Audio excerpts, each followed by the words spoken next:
Welcome to Donmar TV News Channel. Dito po sa mga, meron kayong post patungkol dito sa kay Maharlika, yung sa pag-appreciate nung inilabas na mga ebidensya. Maaari nyo po bang ipaliwanag? Kasi naalala ko nung panahon ng maisog sa Davao, nag-overtime yung PIDEA nun eh. Wow. Kinag-overtime, umaga agad, kailangan na makabigay ng sagot. Ang bilis. Pero nung naglabas agad yung kay Maharlika, medyo natagalan, pero naglabas din sila na ganito yung kanilang mga paliwanag na hindi totoo, pineke, and AI generated. Ano sa tingin mo, ma'am? Paano ba? At i-educate natin yung ating mga kababayan since nabanggit mo nga sa iyong post na nakapagturo ka na rin sa, tama ba? Naging advisor or consultant ba sa NSA? Advisor, consultant. At man, salamat doon, no? Kasi kaya yan nangyari, meron akong isang sinagot na wall na sinasabi ko, intindihin nyo ang intelligence analysis. Kasi ang intelligence analysis depende sa source mo ng information at saka yung reliability ng information itself. So pag sinabi mong A1, ang ibig sabihin ng A1 ay maayos yung source mo at one, verifiable, totoo yung sinasabi at meron kang reason in order for you to double check kung may corroboration. So, dyan sinasabi ko, napaka-importante ang intelligence source at ang napaka-importante ng information reliability. Ngayon, sa kaso ni Maharlika, simula pa ng July, paminsan-minsan nakikinig ako sa kanya, pero of late, nagiging frequent. In fact, meron na akong alert pag nag-post. Bakit? Sa isang taong nagtrabaho, naging consultant sa National Security Advisor, napakahalaga na alam mo ang sourcing ng information. Yes. Since July, sinabi ko sa inyo, ang Maharlika, nagkakamali sila, ba't nila tinawag ang Maharlika Fund as Maharlika? Sa tingin ko sa SMNI ko yung sinabi. Pag sinabi mo Maharlika Fund, ang unang papasok sa isip mo si Maharlika eh. So, anong ginawa nila? After realizing their error, tinake down nila ang Maharlika. So, nagkaroon ng Bojakera. Diba? Tapos, nandun pa rin yung Maharlika. Titingnan natin, dun sa mga releases ng information ni Maharlika, parati kong sinasabi, matindi ang sources nito. When I say matindi ang sources na ito, ibig sabihin nasa loob ng gobyerno.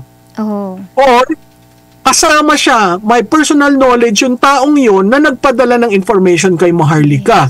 So, doon sa wall na yon sinabi, hindi, chismis lang yan. So, ang sagot ko sa kanya, so lahat pala ng National Security Advisor, chismoso? Oo. Kasi, hindi ka nag-release ng information unless vetted. Itong kay Maharlika, specifically yun sa PIDEA, pag tinignan mo yung form, ang tanong mo, PIDEA form ba yon? Check. Pag tinanong mo, process ba nila yon? Kasi walang docket, kasi hihingi pa ng approval eh. 'Di ba? So yung una niyang linabas, sinabi doon sino yung object of the inquiry. Sinabi doon yung mga nicknames. At yes, ang alias is a basis for you to hindi mo kilala kaya nga ka nag-alias, 'di ba?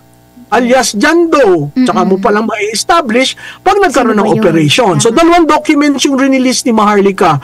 Yung isa is yung object ng investigation at yung isa yung gagamiting mga sasakyan para dun sa investigation. Take note, pag dineconstruct mo yung form na linabas ni Maharlika, lumalabas doon na in-identify, it's actually a form, nakasulat doon, pre-operation report, may date, may unit of office ng PIDEA, at may pirma. Pero blinak niya yung pirma. Siyempre. So, kung sasagot si PIDEA at sasabihin niya, that's a fake form, all Maharlika will have to do is to remove that signature kwan. Ma-identify kung sino it pumama. becomes a legitimate document. So, ang nakasulat doon, tingnan niyo yung pre-operation report, a confidential informant personally. So sabi ko, malalim ito. Kasi may personal knowledge, pero confidential. So you cannot release the name. Tapos merong certainty ng address. 4C Rizal Tower Building, Rockwell, Makati City. Tinukoy yung lugar. Diba? So that's one, pre-operation. Ang process sa PDEA, magsabit ka ng pre-operation, papirmahin mo. Diba? Kaya nga siya merong surveillance at casing, hindi test buy. Yun yung second document niya. Authority to operate. Meron pong ganyang mga documents sa PDEA. Ang rinilis ni Maharlika are 2 documents that are part of their processes. Okay? So dapat, kung sinagot ng PDEA yan, one, you talk about your document. Second, you question the process. Third, then you go to the document itself. Yes. Kasi doon sa document itself, sa authority to operate, nakakover ang team leader, nakakover ang noted by. Okay? Which means, meron silang initial information at i-validate nila yung initial information by conducting a surveillance and a casing. Specific ang choices mo kasi, surveillance, casing, test buy bust, search warrant, others. So, surveillance lang at casing dun sa lugar na yon.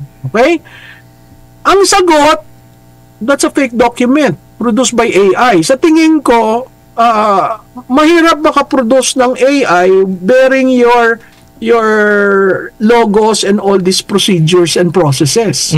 Actually, ma'am, meron pa siyang isang ipinost na bago. Ito yung latest, ano? Oo, meron akong ipinadala din sa iyo. Ito yung latest kasi parang pangatlo ata ito. Dito naman ay parang ito na yung memorandum na rin ito eh. Memorandum. Tapos, merong witness mismo. Ang nakalagay dito sa latest post subject reported nefarious activities of blank and Bongbong Marcos alias Bonget, date March 10. Okay, nasa number 2 dito sinasabi, a confidential informant personally appeared before this office and reported the above mentioned showbiz and political personalities together with some unidentified male and female companions who are allegedly frequently seen inhaling white powdery substance suspected to be illegal drugs inside the above cited condominium unit. Recommend approval of the attached pre-operation. Yun yung unang niyang pinost, no? So, kalaki pala ito. Parang pangatlong dokumento ito na nilabas. Yan, kung titingnan natin, Admar, yan ang una. Tapos nagkaroon ng pre-operation request. Yun yung so technically, ang ginagawa, parang kinukompleto niya siguro yung storya. Kasi question yung dalawa. Ang critical dyan, kasi di ba doon sa narrative sinabi tinigilan ng isang kalihim. Kaya hindi naging actual yung operation. Kasi meron pa nga siyang sinabi, ma'am, na kaya, kasi kinwestiyon, bakit walang control number? Ang sabi niya, magkakaroon lang daw yun ng control number kapag itinuloy. That's right. Pag in-approve ng higher up, then it becomes approved. Kasi kita mo yung sa isang part, may mga sasakyan eh. Ang request doon sa gasolina eh. Budget for gasoline. Kasi magkikasing ka eh. Kompleto. So technically, yung mga linalabas ni Maharlika, at kung titingnan mo yung date, March 8, March 11 or 10, sunod-sunod magkakasunod. May sequence talaga, ang kailangan itanong sa PDEA, who stop it? Kasi 20... Ang isa pa doon sa paliwanag kasi, ma'am, ng PDEA, kapag meron daw operation na ilalagay lahat doon, wala naman daw doon. Ang nasa isip ko naman, hindi nga naituloy yung operation. So, paano mailalagay yan doon? Kasi operation na yan. Ito, pre-operation. Hindi pa nga, pupunta pa nga sila humihingi ng clearance, kumbaga. Hindi natuloy. So, possible, kaya hindi na isulat doon siguro. Nakompleto talaga. Alam mo, ang request nila for operation is just to surveillance and casing. Which means surveillance, mamatsagan mo, casing, paikot-ikot ka. Observe ka. Walang arrest, ha? Walang buy bust. So sa tingin ko ito nasa preliminary stage pa lang, may information kasi kung titingnan mo doon sa una niyang linabas, personal confidential informant personally appeared. So pumunta sa PDEA. Parang a request ng ng investigation tungkol doon. Before this office and reported that a group of showbiz and politically affluent personalities are frequently using illegal drugs. Naku. Personally, meaning that person was inside personally. So, may knowledge siya na nangyayari yon. So, this person requested. Tapos, ngayong yung linabas niya, completes the story. Yes. Oo. Na yung pala ay tinitingnan na nila. Pero walang official surveillance encasing. Kasi yung request parang, niya is for surveillance encasing na hindi nga inaprubahan. Yes. Oo. Pero So ang tanong natin, bakit hindi inaprubahan? Bakit At hindi sino ang natuloy? nagpatigil? And, Kasi ma'am, yan ay 2012 pa. Opo. Tama. Opo. Ma'am, ang isa din sa tanong na nasa isip ko, so kumbaga, nung nakita siguro nila yung pangalan, mismo siguro din yung pinaka-official. Kung halimbawa, pagpalagay natin kung ito man ay totoo, kasi hindi pa talaga natin na masabi, di ba? Mayroong ibang sabi na peke ito, ganito. If ever man na totoo ito at kumbaga nakarating sa pinaka-head, nakita niya yung mga pangalan, kasi itong mga pangalan na ito during that time, isang artista, tapos di ko lang alam kung senador pa ata siya dito, itong si Bongbong Marcos. Parang tipong untouchable. Bakit kailangan na umabot sa punto na naharangan? So possible din na isinumbong o Possible. Tinimbre. Mayroon silang informant doon sa loob, kasi sa IIS lang ito Pwede naman silang magdiretso IIS, parang doon sa mismong unit, intelligence unit ata ito ng di ba? Sa mismong PDEA, pwede nang hindi umakyat pa ito Kumbaga pwede nang mag-say si IIS na director na sige, tuloy na yan. So possible na naikwento ganito ganyan hanggang sa umabot siguro at nakaabot sa paghaharang, kaya hindi natuloy siguro. Pwede rin yun, or dahil personality yung involved. Oo. Kaya mahimik mo.